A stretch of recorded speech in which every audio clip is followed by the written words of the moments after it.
Hi, I'm Drew, and that's Bethany. Today we're in Malibu, California, home to beachfront properties, family-owned wineries, and some of the best views in the city. Malibu is also known for having some of the best hiking trails in Los Angeles, and one in particular that caught our eye leads to a collection of ruins and some interesting history.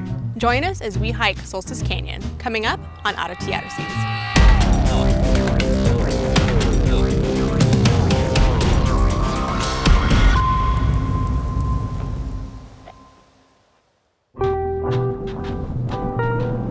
This was the moment I was waiting for here.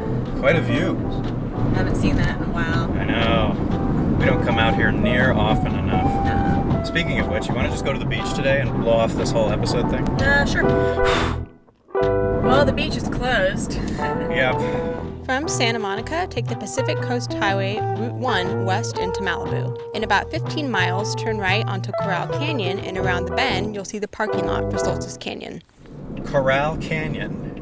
Although it may not be a good sign if people are already parking back here. Yeah.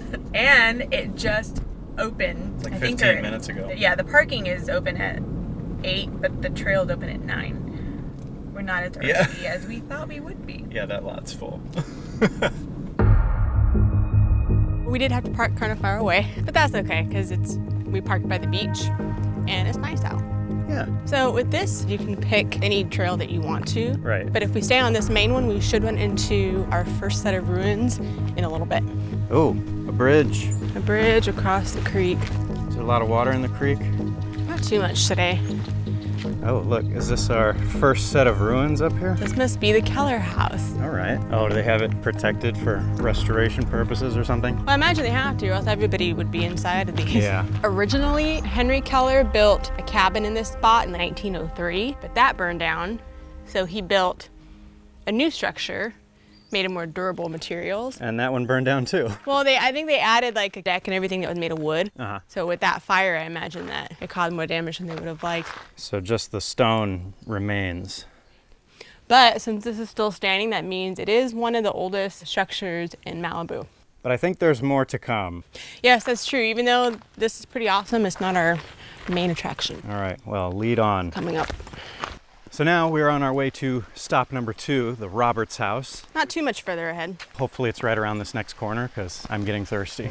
It all started in 1952 when grocery store entrepreneur Fred Roberts and his wife Florence commissioned architect Paul Williams to design a vacation home in Malibu. Paul Revere Williams was a trailblazer who was the first African-American architect to become a member of the American Institute of Architects. By the time he passed away in 1980, Williams had created around 2,500 buildings. The Robertses owned property that spanned 1,000 acres in rich Malibu lands.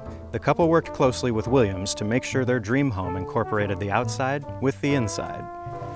Boy, I wish I could have seen this place before it burned to the ground. It has a little bit of everything. Yeah. It was originally built of stone and brick and wood. Oh.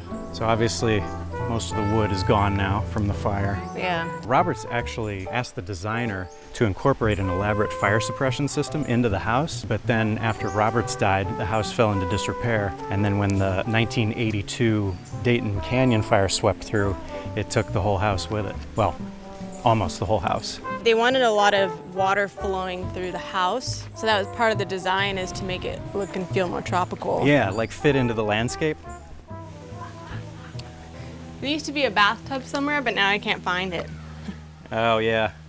But look at all these tiles. This is probably a bathroom. Probably was. There is still a lot here, surprisingly. The Roberts nicknamed their vacation home Tropical Terrace. I would say it might still fit that description. Oh, and fun fact, Paul Williams, who is the architect of this place, Right.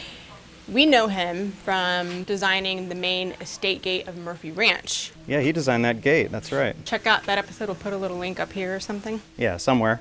But we're bringing it all back in one big circle. Yeah. I'm gonna take a wild guess and say this was some kind of kitchen. Most likely. The oven, Yeah. the knobs. There's tile here too. Now this would be a pretty awesome stove, I must say. Yeah. In the middle of nowhere. Yeah. Where else are you gonna find something like that? We're continuing our tour here, the Roberts house. Yep. What do you make of this? Ooh. You can see where it's all charred. Oh, yeah. What is this, a TV? What the heck is this? Well, in 1980, there would have been TVs, right? I mean, this place is not that old. We're in an age of everyone watches everything on their cell phones.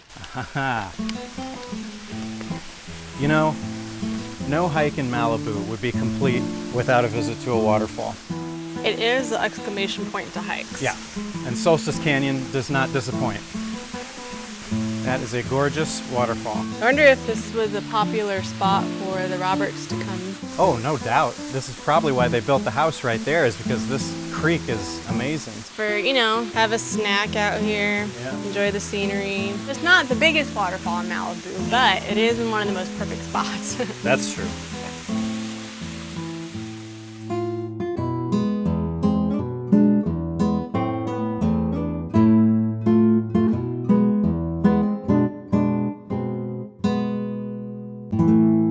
Solstice Canyon is a good reminder that ruin can lead to transformation. These places may have been destroyed, but they remain some of the most beloved spots in the city. If you'd like to come visit the Solstice Canyon ruins for yourself, be sure to bring plenty of water and, hey, leave the place cleaner than when you found it. To stay updated on our adventures around California, subscribe and hit the bell icon to stay notified, and also scroll down to check out our brand new merchandise. And as always, thank you for joining us. We'll see you on the next one. Well, this part, I don't know if this must have been like a... Yeah, what is that? Like the outside, I don't know, like a... A grill, maybe? Yeah, I say, what is it, barbecue type thing or something? Yeah, no one leave comments about how I don't know information about this place. It's hard to find consistent information online. I don't want to give the wrong info. This is speculation. Well, we can't get into it anyway.